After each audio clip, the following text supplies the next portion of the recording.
Hi everyone, आज की इस वीडियो में हम बात करेंगे एक ऐसे सवाल की जो हर किसी के माइंड में होता है। वो है फिक्स डिपॉजिट तोड़ने पे कितना नुकसान होता है।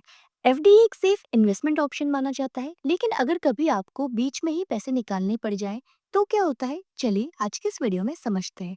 एफडी हम यूजुअली लॉन्ग टर्म के लिए बनाते हैं, 1 साल, 3 साल या फिर 5 साल। लेकिन कभी कभी इमरजेंसी या फिर फाइनेंशियल नीड की वजह से हमें बीच में ही ये एफडी तोड़नी पड़ती है।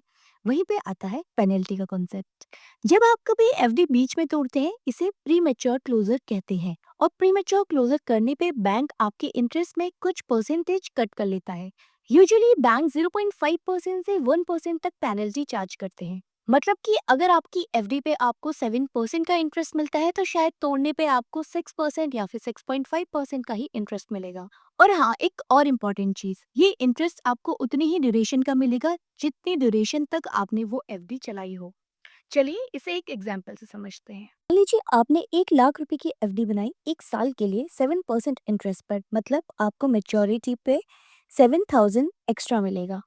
लेकिन अगर आपने 6 महीने में वो एफडी तोड़ दी, और बैंक का जो 6 महीने का एफडी का रेट है वो है 5.5% बैंक के चार्ट के हिसाब से।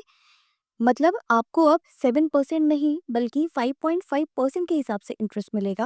अब इस 5.5% इंटरेस्ट पे भी पेनल्टी लगती है और आपका 1% कट हो जाता है, तो जो आपका इफेक्टिव इंटरेस्ट रेट होगा वो हो जाएगा 4.5%।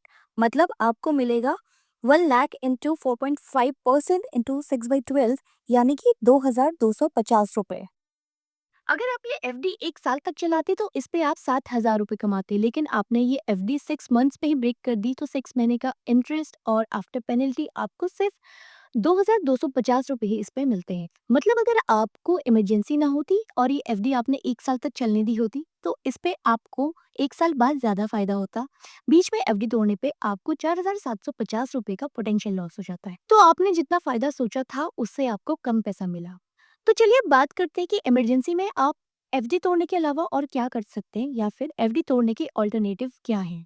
कुछ बैंक्स आपको स्वीप इन एफडी का ऑप्शन देते हैं, जिसमें आप सेविंग्स और एफडी को लिंक कर सकते हैं। एफडी तोड़ने की जगह आप लोन अगेंस्ट एफडी भी ले सकते हैं, जिसमें इंटरेस्ट रेट ज्यादा होते हैं लेकिन आपकी एफडी सेफ रहती है। अगर शॉर्ट टर्म नीड है तो आरडी या फिर लिक्विड फंड जैसे ऑप्शंस कंसिडर किए जा सकते हैं। एफडी जल्दी तोड़ने पे मेनली नुकसान इंटरेस्ट कट होने का होता है, इसलिए एफडी बनाते वक्त अपनी फंड को स्प्लिट करो, एक शॉर्ट टर्म के लिए और एक लॉन्ग टर्म के लिए, ताकि जरूरत पड़ने पे आपको पूरी एफडी ना तोड़नी पड़े। तो आज की वीडियो में बस इतना ही। अगर आपको ये वीडियो अच्छा लगा हो तो इसे लाइक करें और अपनी फैमिली और फ्रेंड्स के साथ शेयर करें। मिलते हैं अगली वीडियो में। Thanks for watching.